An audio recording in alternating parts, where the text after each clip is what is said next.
السلام عليكم. بسبوسة ماتشا. I love ماتشا.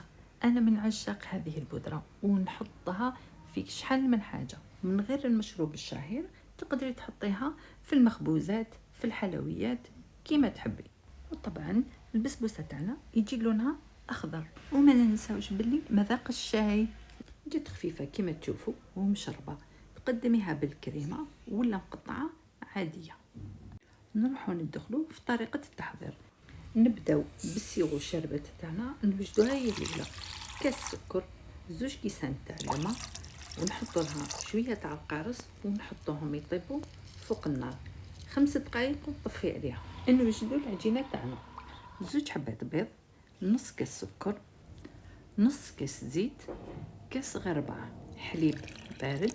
نخلطوا المكونات هذوما بالفوي، 2 كيسان سميد رطب، تكيلي بالكاس اللي كيلتي به في الاول، وتزيدي هنايا 35 غرام تاع الماتشا، باكي تاع الخماره، ونخلطوهم كامل حتى نتحصلوا على خليط سائل.